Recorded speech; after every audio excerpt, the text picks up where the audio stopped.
Do not be afraid. I am the cure. It must have been the most run-down, filth-ridden motel room I'd ever seen.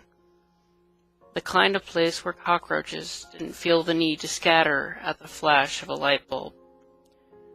I wouldn't be surprised if a whole civilization of the nasty things were living between the walls, laying their repulsive egg sacs wherever they pleased, and multiplying faster than an Asian kid on Adderall. I was seated at the edge of the bed, shifting uncomfortably atop its warped mattress, while trying to ignore the rank funk radiating from a pile of unwashed sheets bundled up in the corner. It was the type of room people did everything but sleep in. That was fine by me. I didn't come there for the shut-eye anyways. In my left hand was a half-drunk bottle of Jack Daniels. In my right was a .32 caliber Smith & Wesson. The extraordinarily depressing location was poetically fitting in a way. I was extraordinarily depressed after all. It was my wife who was the cause of my misery.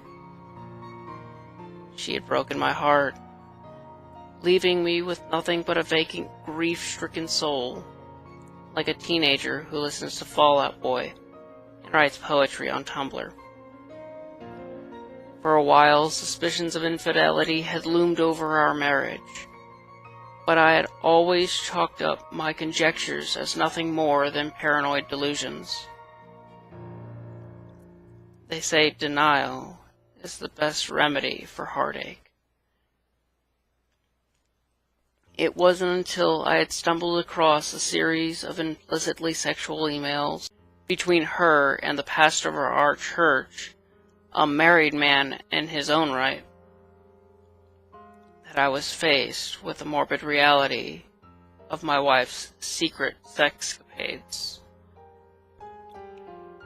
Pastor Alonso was a slick, fast-talking, cutthroat shark who dressed more like a U.S. senator than the man of a cloth.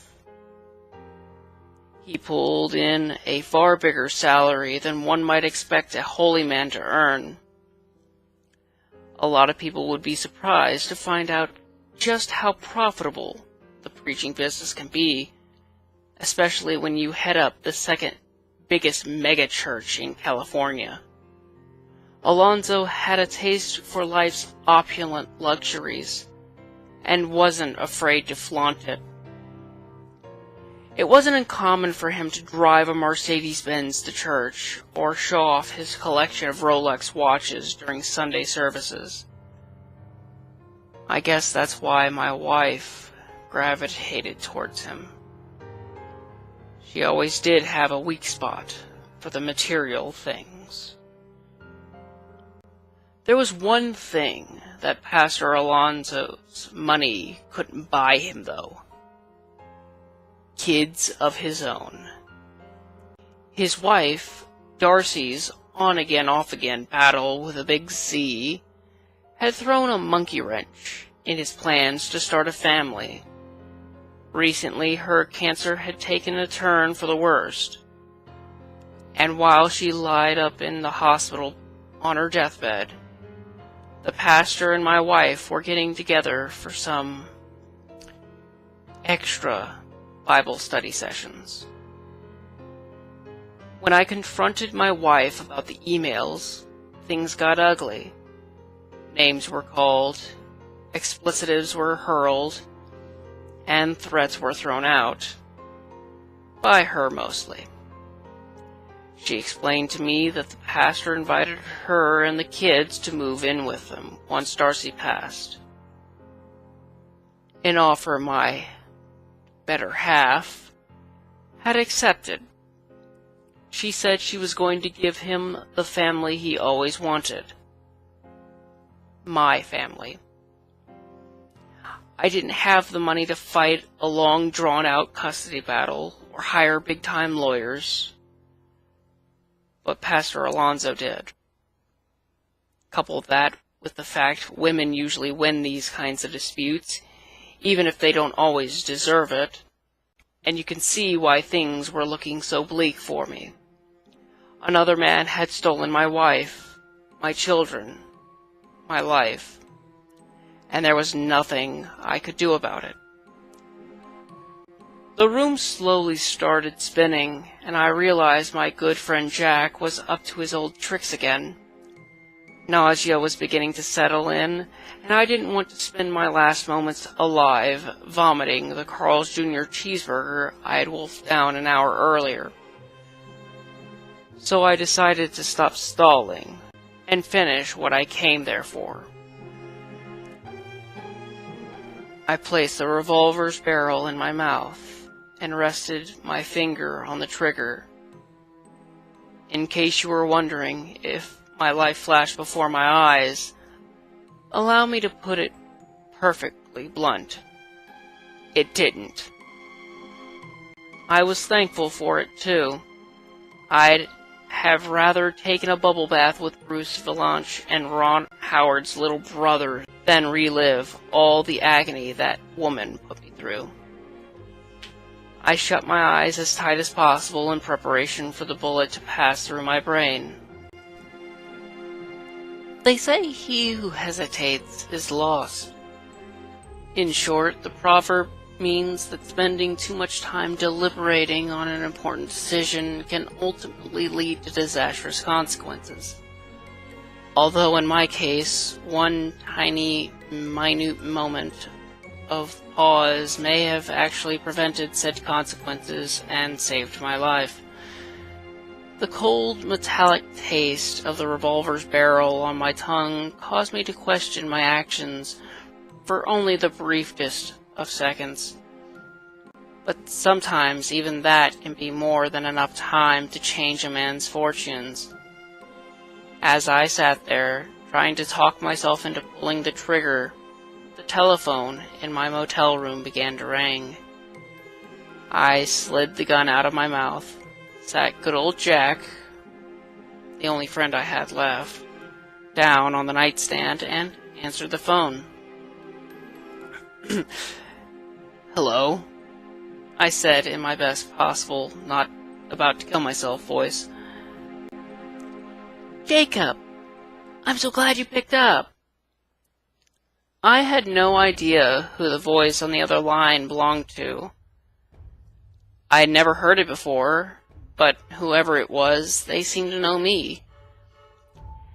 Listen, Jake, he continued, before you go and redecorate the walls with the inside of your skull, we need to have a talk first. I hadn't told anyone where I planned on being that evening. But this guy not only knew my name and location, but even the fact that I was contemplating punching my ticket to that big toga party in the sky. Had he been watching me? I needed some answers. Using every working brain cell in my head, I came up with the most rational, thought-out, intelligent question I could construct. What? I said we need to have a talk, Jacob. Now sit tight. I'm on my way over to your room right now.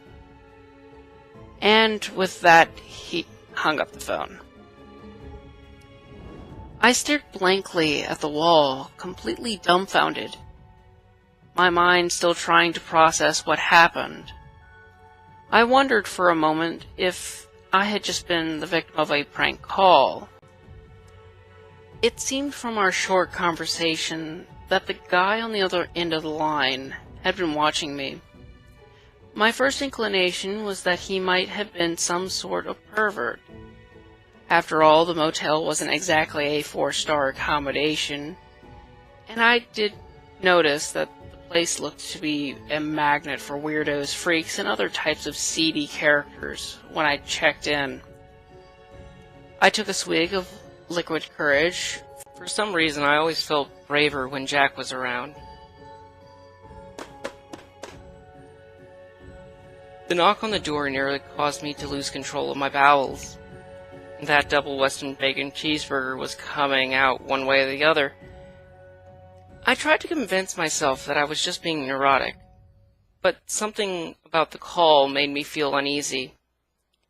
I had become aware of a dark, inexplicable feeling that began bubbling from within the pit of my stomach the moment the phone first rang. An awful combination of dread, fear, hate, and a myriad of other terrible emotions all simmering together into some kind of unspeakable brew. "Who is it?" I called out. No one answered. I waited for a response and then tried again, this time with a little bit more bass in my voice. "Who is it?" I stood up from the bed, tucked the gun into the waistband of my pants, and zipped up my jacket, making sure it was properly concealed before making my way towards the door. I said, "Who is it?" "Housekeeping." The voice on the other side of the door sounded like it belonged to an elderly Hispanic woman. "Oh," I chuckled at myself for letting a maid get me so riled up. "Please come back later. Thank you." "Housekeeping." I said, "Come back, please." "I clean now?" By this point, the woman was seriously trying my patience. Either she didn't speak English, or she was a complete moron. "I come in?" "There's a sign on the doorknob. Can't you read?" I swung open the door, ready to give the woman a piece of my mind. "It says do not There was no one in the hallway. I leaned my head out of the room to see if the irritating maid wasn't bothering some other poor sap. But the corridor was as empty and barren as a Blockbuster video store. Convinced that I had officially lost my marbles, I retreated back inside and closed the door behind me. Not a second later, the knocking started up again. "Housekeeping." "Go away!" I shouted at the top of my lungs. Where had she come from? Just moments earlier, I was alone in the halls. "I changed towels." "Listen, please, just leave me alone," I begged. "There's no way in hell I'm letting you in." It was getting harder and harder to ignore the strange dark sensation that was still stewing inside my stomach. "I said go away!" Once more I opened the door, and once more there was not a cleaning woman in sight. This time, however, I was not alone. Doubled over in laughter before me was a teenage boy, no older than 16. He was wearing a forest green hoodie and a matching flat-billed baseball cap, tilted off to one side. A fashion choice that made him look spectacularly douchey. His baggy jeans sagged halfway down his ass, exposing a pair of striped boxer shorts, and accenting his douchiness even further. A black bandana hung out of his back pocket as if he was some kind of gangbanger. I found this to be particularly stupid, since he appeared to be the type of suburban white kid whose mom drove him to soccer practice in a minivan. "Can I help you?" I said. I was about 10 seconds away from wringing the little twerp's neck. By the way he was convulsing in laughter, it was clear that he was the mastermind behind my harassment. "Ho, ho, ho, man," he managed to squeeze out between breaths. "You should have seen yourself. You look like you got caught with your dick in the family goat." "What?" The boy wiped a tear from his eye and took a deep exhale in an attempt to rein in his laughter. Damn, did that go over your head? Sorry. Now that I think about it, the expression is a little before your time. It originated in Scotland in mid-1700s. A lot more people owned goats back then, so I guess it used to be funnier. When you've been around as long as I have, it's hard to stay caught up with the latest lingo. What are all the kids saying these days, Jake? Is YOLO still a thing? You know what? Never mind. I came here to talk to you about something else. May I come in? No, you may not. I extended my arm across the doorframe to block the entrance of my room. Why don't you get the hell out of here, kid? I'm busy. Oh, yes, I can see that. But I'll only take a minute of your time. The boy ducked under my arm, scrambling past me before I could stop him. Once inside, he paused for a moment, surveying the room, and smiling snidely to himself. Geez, Jake, this place is a dump. Why the blazes would you want to blow your brains out here? I personally would have chosen the Ritz-Carlton uptown if I was going to off myself. Oh, but not before ordering some of those delicious sweet potato truffle fries from the bar in the lobby. You've got about 3 seconds to get out of here, kid. I'm shaking in my boots, he giggled to himself briefly before continuing. Honestly, man, intimidation is not your forte. I promise I'll leave in a second, but as I said before, I wanted to have a little chat first. What do you want? To help you out. You can help me by getting out of my room. A bit snippy, aren't we, Jacob? I know you've had a rough day, but it doesn't have to end the way you think it does. So what if your wife hurt you? Buck up. There is a way to remedy this situation. It was then that I realized the darkness inside me had never gone away. Instead, it had been flourishing, spreading from my core as it pervaded through the rest of my body. How did this kid know so much about me? For a second time that evening, I was so rattled I could hardly spit out a sentence. Who are you? I said. He leaned in and cupped his ear like an old man whose hearing had waned over time. Were you was I watching you? Is that what you were about to say? Learn to enunciate, man. Sorry to interrupt, but if I let you do all the talking, we're going to be here all night. And believe me when I tell you, I've got other places to be. Now then, why don't I answer your second question first? Yes, I was watching you, but not in a creepy staring at you through the window kind of way. You know, like Ryan Gosling in Drive. Did you ever see that movie? It was surprisingly good. And that Gosling, he's got chops, I tell you. The guy is so damn handsome, too. Some lucky bastard just hit the jackpot in the genetic lottery, am I right? The kid was giving me a bad vibe. I slid my hand into my jacket pocket and fell through the fabric for the handle of my revolver. All the while, he continued to blabber senselessly about how the Mickey Mouse Clubhouse was the greatest thing to ever happen to the entertainment industry. I needed to somehow get control of the situation. Shut the hell up, kid. You better give me some straight answers right now. Why are you watching me? The boy's smile quickly disappeared. He scanned me up and down, probing me with his eyes as if he was examining every inch of my body, a look of utter disgust on his face. It was bizarre. His very stare made me feel ashamed and violated. More questions, huh? First off, you should probably make sure the hammer isn't cocked on that little lemon squeezer of yours.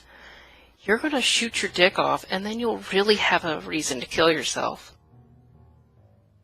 Somehow he knew about the gun I was hiding under my coat. I unzipped my jacket and pulled it out from my pants. He was right. I had left it cocked. I was watching you because I saw a doomed soul, a lost spirit, so to speak, who was about to let the bad guys win, and I just couldn't bring myself to allow you to do it. He moseyed over to the television and dragged his finger down the screen, leaving a spotless streak across the otherwise dust-covered glass. Take it from a guy who's been there before. I know exactly how you're feeling right now.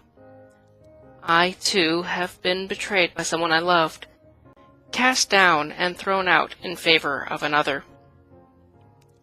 He paused for a moment, looking at the dust he collected on his fingertip when he wiped it across the screen. But I haven't answered your first inquiry yet, have I? Who am I? Well, that's a loaded question. I'm a man of many epithets. Over the years, I've been known as the bearer of light, the son of perdition, even the proud one. In a story he once wrote, Washington Irving referred to me as Old Nick.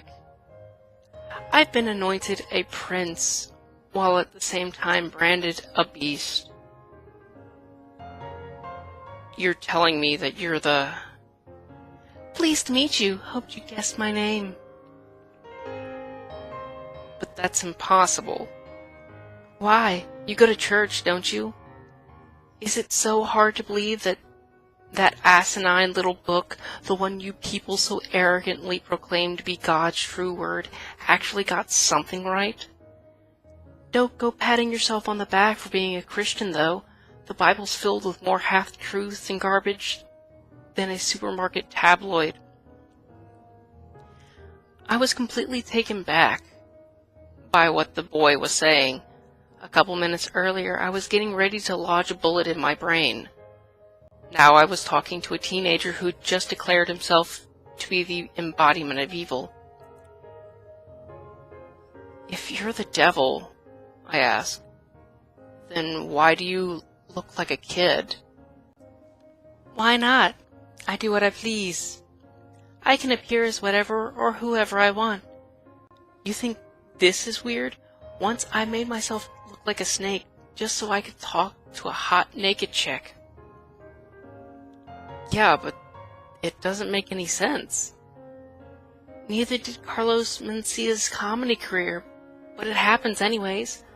By the way, I assure you I had nothing to do with that. He shook his head. I suppose it's proof you require, eh? I miss the old days where you people would blindly take me for my word. It made it so much easier to cheat at poker. The boy gave me a mischievous wink. All right, why don't you pick up the phone? There's someone who needs to speak with you. Not a second later, a shrill, ear-splitting sound cut through the motel room. The telephone on the end table was ringing.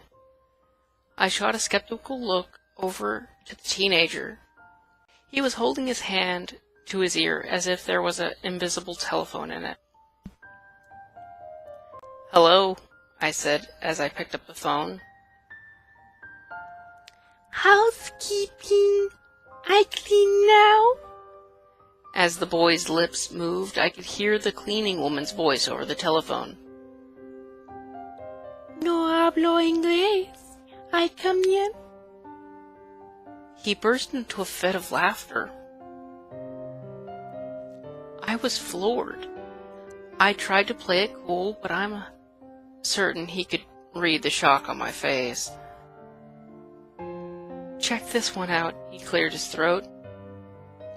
I'm leaving you, Jacob. He now sounded like my wife.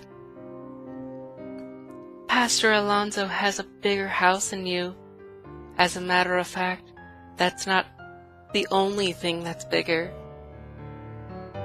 This sent him into another round of giggles. After he had his laugh, his voice returned to normal. Not bad, right? I mean, I'm no Danny Gans, but I bet I could still play the nugget.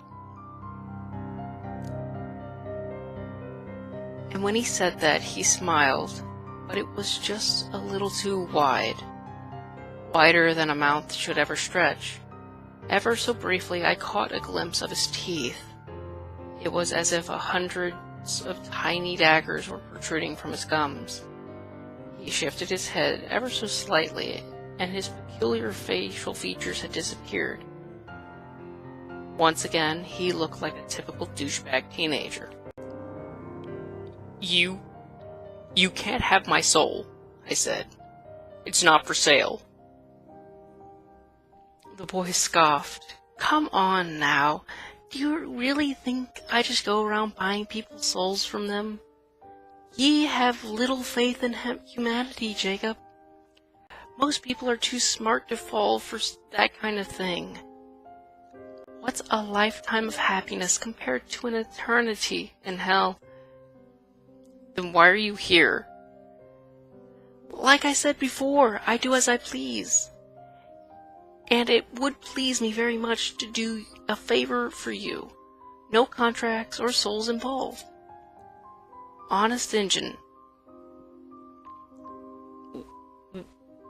What kind of favor? I asked. He turned and started out the door. Why don't you accompany me for a walk, and I'll explain. Oh, and bring that little pistol with you. As the boy exited my room, I picked up the phone again and held it to my ear. I didn't hear a dial tone, so I followed the cord only to find that it wasn't plugged into the wall. Jack was still sitting on the nightstand, waiting to provide consultation for me, if I needed it. He was going to have to wait just a little longer. I followed the boy out the door. I caught up to him halfway down the hall, and together we headed down the rusty metal stairs that led to the parking lot. I see that you're in a bit of a bind, Jacob. Your wife of 15 years is leaving you for that idiot pastor, and taking the kiddies with her. What were their names again? Oh yes, Hunter and Elizabeth. Such darling children. Leave my kids alone. The mere thought of him mentioning my kids sent my anger into a tailspin. He stopped halfway down the stairs and jabbed a bony little finger in my chest. Listen here, tough guy. Just because I look like a lost member of the Backstreet Boys doesn't mean I won't turn into some sort of 10-foot-tall Lovecraftian monstrosity and bite your legs off if you continue to disrespect me. Capiche? I nodded my head. Good. I don't know what all the fuss was about anyways. I love children. I'd have one of my own, but it's so hard to find a suitable candidate to bear the Antichrist. There's something about heralding in a millennium of hell on Earth and bringing about the apocalypse that turns most women off. The only people who ever volunteer for the job are nutballs and wackos. And trust me, Jake, I don't want no baby mama drama any more than you do. I think he was making a joke as he paused for a second and glanced over to me as if he was expecting to hear laughs. He continued talking once he realized I didn't find him amusing. If you ask me, you have 3 options. Option number 1, you go back to your room and blow your brains out. You'll never see your kids again, and your wife continues fucking the pastor. Option 2, you don't do anything like a pussy. Go back to your boring and now lonely existence. You'll see your kids the second Saturday of every month, and your wife continues fucking the pastor. I suppose this is where you tell me about option 3? When we made it to the base of the stairs, he gestured towards the parking lot, indicating the direction he wanted to walk. Smart man, he said. Option number 3 is you take that .32 caliber Smith & Wesson over to the pastor's mansion tonight. Your wife's there right now, discussing church business." He made a set of quotations in the air with his fingers. "I'm sure he's got her down on her knees taking communion as we speak, you know, accepting the holy body inside her mouth and all that." Okay, I get it. But that was a terrible joke. And we aren't even Catholic. What are you trying to say? You want me to kill Pastor Alonso? Kill the pastor, kill your wife, hell, kill his annoying little shih tzu while you're at it. You have to kill them, Jacob. Don't let them take your children from you. End their lives for trying to ruin yours. I'd do it for you, but no killing is one of the few rules I'm bound by on this miserable plane of existence. I have to admit, it was an idea that had crossed my mind earlier that night, more of a fantasy than anything. I never actually considered going through with it. But that would be a sin, I said. Now that I know hell exists, there's no way I'd do anything to risk damnation. Look who you're talking to, Jacob. Don't you think I have a little bit of cool down there? For this one particular night, I will absolve you of all your sins.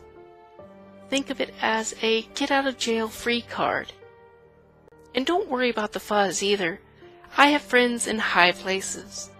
You won't even be considered a person of interest in the murder investigation. I couldn't believe I was even entertaining the idea. I had become so engrossed in what the miniature Kevin Ferelden was proposing that I didn't even realize he was leading us to my car until we were standing right in front of it. So if it's not my soul you want, what are you getting out of this? I see my reputation precedes me. Like I said before, I'm just doing you a solid, man. He stuck his fist out waiting for me to bump it. I left the devil hanging. Maybe one day in the future, you'll repay the favor. Or not. You certainly wouldn't be obliged to. What kind of favor? I don't know, man. Pick up my dry cleaning. I haven't thought of it yet. Who cares? I may not even bother you after tonight. I reminisced back when my wife and I were young. We were so in love, and now I was standing in a parking lot under the neon lights of the world's dirtiest roach motel, letting the baby-faced demon talk me into murdering her. How did it come to this? She's my wife, I said. Part of me still loves her. I don't know if I could do anything that would harm the mother of my children. He rolled his eyes. Oh, clearly she loves you too. Why else would she be on her back right now letting that idiot pastor plow her into next week? And when he said this, his voice got deeper. 1,000 octaves lower than anything I'd ever heard in my life. The sound was maddening. It made me want to bury my fingers into my ear canals until my eardrums burst. Your adulterous whore of a wife sins with that slimy, two-faced, sorry excuse for a human being as we speak. If that wasn't enough, she plans on ruining you by taking your children, and for what? Because you don't have a big house or a fancy car? She used you until something better came along. And he did the same thing to his wife. Hell is filled with men and women like them. Send them to where they belong. It felt as though his voice was microwaving my brain from the inside. I grabbed my head and fell to my knees. The pastor sins in God's name, and you'd really sit there and do nothing? Send them to hell, Jacob.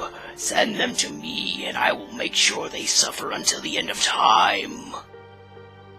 Okay, I'll do it. Excellent. His voice had conveniently reverted back to normal. Let's get started, shall we? I'll meet you at the pastor's house. I'll ride with you, but I'm the Lord of fucking Darkness, and you drive a Prius, so, you know.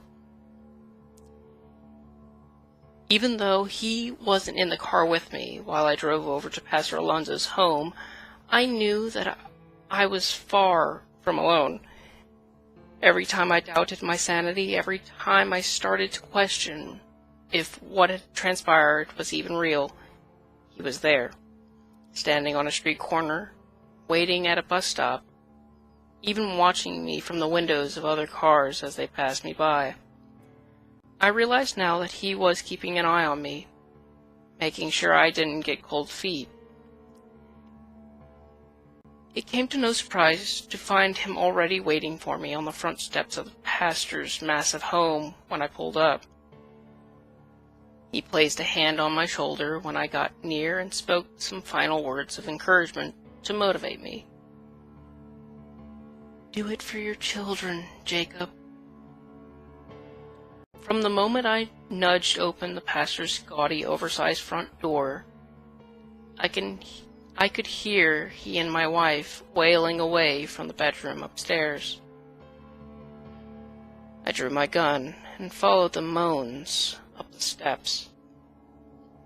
"Geez, Jake, it sounds like a couple of pigs getting slaughtered in there. Is that what it was like when you two used to bump uglies?" I brushed off his inconsiderate quip and leaned against the door. The boy was licking his lips in anticipation. It seemed as if he wanted them dead worse than I did. Doubt began to seep into my mind. I was no killer. The very thought of murdering the mother of my children was beginning to make me feel sick. Perhaps sensing apprehension, he started whispering into my ear. "Do it, Jake. Send them to hell." His words were easy to ignore. I was too busy thinking about my kids. Could I really take their mother away from them? Even though I had let the boy manipulate me that evening, I still had my free will. I knew that I had the power to walk out of the front door if I wanted to. No one needed to die. "He who hesitates is lost, Jake." How could I even pull the trigger? For God's sake, I still loved the woman. That's when the dark, inexplicable feeling that had been growing inside me started to dwindle. In its place, I felt hope. Hope that maybe I could talk to her, even hear her speak. I would come to my senses. Then, almost on cue, her voice rang out, resonating through the air like a magnificent melody plucked from the fingers of a master harpist. "Fuck me, preacher man!" I kicked in the door. My gun had 6 bullets, but it only took me 3. It would have been 2, but I couldn't resist the opportunity to relieve the pastor of his holy scepter. It's strange how draining murder can be. All I did was point my gun and pull the trigger. Yet my body felt like it had just ran a marathon. "I knew you could do it, Jacob. But holy hell, I didn't expect you to blast off his pecker, too." It wasn't his wisecrack that had startled me. His voice had changed. It was deeper than a teenager's now, more dignified, too. Perhaps most alarming, it was a voice I knew very well, one I heard echo off the stained glass windows of my church every Sunday for years. Pastor Alonso's voice. I whirled around to see the man I had just shot smiling at me from the doorway. "Relax," he said, as he entered the room. "It's just me, Lucifer, king of the underworld, father of lies, yada yada yada." I looked back to the bed. The real pastor's bullet-riddled body still lied motionless next to my wife's corpse, their cadavers intertwined within a set of tacky, blood-stained bedsheets. "Why did you make yourself look like Pastor Alonso?" I asked. "Why does it matter? I do as I please." Before I had a chance at a follow-up question, the thunderous sound of the pastor's front door being slammed shut carried through the house and up to the bedroom. My heart began to race as a bevy of heavy footsteps made their way up the stairs. "What the hell is going on?" I demanded, but he didn't answer. The wicked grin painted across his face sent a wave of fright through my body. "Do you know what they're going to do to you in prison, Jacob?" he said. 2 uniformed police officers strode into the room. As the policemen made their way towards me, my panic began to intensify. All I could think about was wasting the rest of my life away in an orange jumpsuit and playing housewife at the behest of my cellmate, a tattooed skinhead named Knifeface. I still had 3 bullets left, and I knew there was one way out of this situation. I raised the revolver to my temple as the cops marched towards me. I don't know if I really would have pulled the trigger if they attempted to arrest me. Thankfully, I didn't get the chance to find out because instead of drawing their guns on me, they brushed right by without saying a word. I watched in awe as they started wrapping the pastor and my wife's bodies in the soiled silk sheets. To my surprise, they appeared to be cleaning up my mess. You-know-who fell to the floor again and began howling. "Ha! Now you really do look like you got caught with your dick in the family goat." He thrust a finger into my bewildered face. "I'm just joshing you, Jake. These fine gentlemen are with me. Them two." He motioned over to the doorway. 2 more men I hadn't noticed before, wearing plain clothes, but still brandishing badges, were waiting in the doorway. "Jerry, come over here for a second." The older, heavy-set man sauntered towards us. His somber face and reluctant gait made him look like a kid who just got caught with his hand in the cookie jar. The no longer baby-faced demon patted him on the back. "Do you know who this man is, Jacob?" I shook my head. "Jerry here is the head of the police department. That means he's very important." "Pleased to meet you," I said. I really wasn't. At that point, all I wanted to do was distance myself as far away from the pastor's house as possible, and forget the whole night ever happened.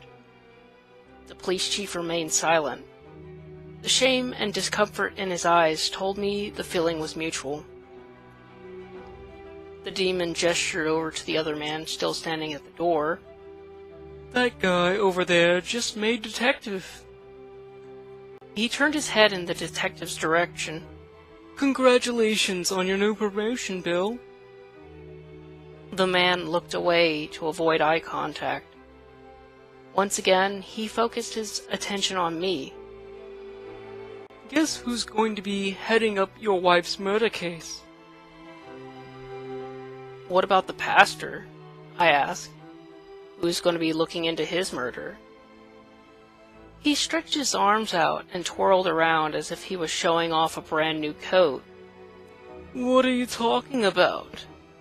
Pastor Alonso wasn't murdered. He and his wife just decided to move away so they could do missionary work in Africa, see? Everything wraps up neat and tidy and you get off scot-free. Now, Jacob, before you leave tonight, I wanted to speak to you about that favor." "What?" "You know, we talked about this. I said that maybe one day I might ask you to return the favor I did for you. Yeah, I said. I remember. I guess I didn't expect it to come so soon. Well, life's funny like that sometimes. Don't worry though, it's really nothing you can't do in your sleep. I'm not going to ask you to pick up and dispose of dead bodies like these guys. What do you want? He leaned in close and looked at me with a solemn expression on his face. Listen to me, Jacob.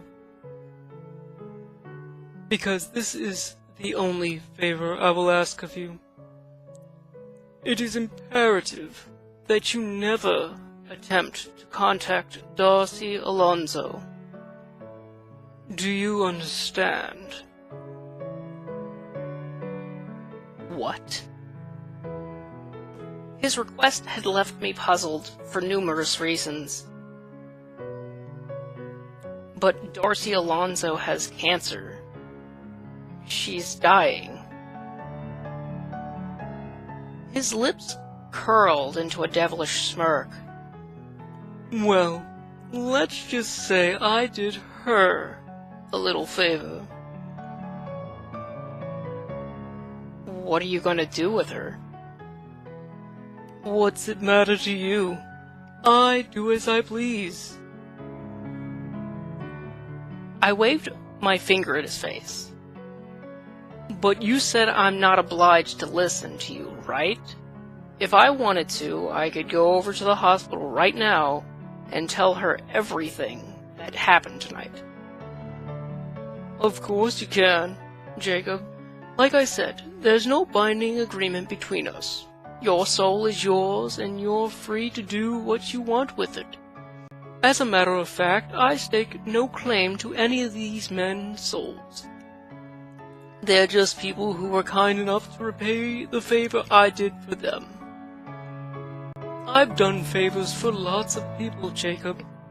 Cops, judges, lawyers, even pedophiles who take pleasure in the rape and murder of children.